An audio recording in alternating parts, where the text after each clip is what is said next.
Bwana, ili usipitwe na taarifa zote za kimichezo utakazo kusogezea hapa katika channel yako bora kabisa ya kimichezo, cha kufanya ni kubonyeza subscribe button iliyopo chini ya video hii, lakini pia hakikisha unagusa na hiyo kengele itakayojitokeza hapo ili uweze kupata taarifa pindi tu tutakapokuwekea taarifa mpya ya kimichezo.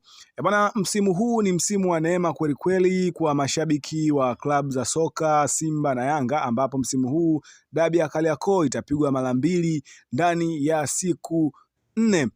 Dabi ya kwanza ya Kariakoo itapigwa pale visiwani Zanzibar katika mchezo wa fainali ya Kombe la Mapinduzi Cup, ambapo fainali hiyo Simba na Yanga wametinga katika hatua ya fainali. Na dabi ya pili ni dabi ya NBC Premier League, ambapo mchezo huo utapigwa katika uwanja wa Meja Jenerali Isamuhyo.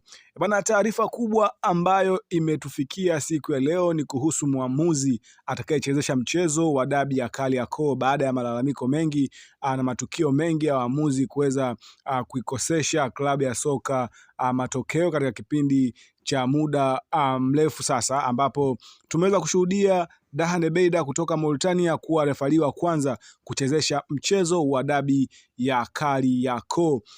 Dabi ya Kariakoo kuelekea Mei 3 rasmi imetangazwa.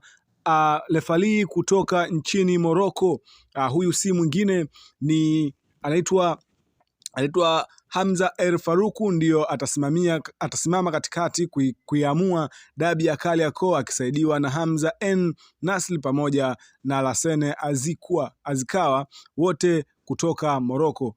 Mchezo huo utapigwa Jumapili ya Mei 3 katika uwanja wa Isamuhyo Mbweni, Dar es Salaam, kuanzia majira ya saa 12 jioni. Bwana, refa huyu anakuwa refa wa pili kutoka nje ya mipaka ya Tanzania kuchezesha mchezo wa dabi ya Kariakoo. Huyu si mwingine ni Hamza El Farik, ambapo tumeweza kuona akipewa dabi ya Kariakoo kwa mara ya kwanza baada ya Dahane Beida kuchezesha mchezo wa dabi ya Kariakoo. Je, una maoni gani wewe kama shabiki wa soka juu ya mustakabali mzima wa marefa wa Tanzania? Je, wana namna ya kujitathmini juu ya uchezeshaji wao wa dabi?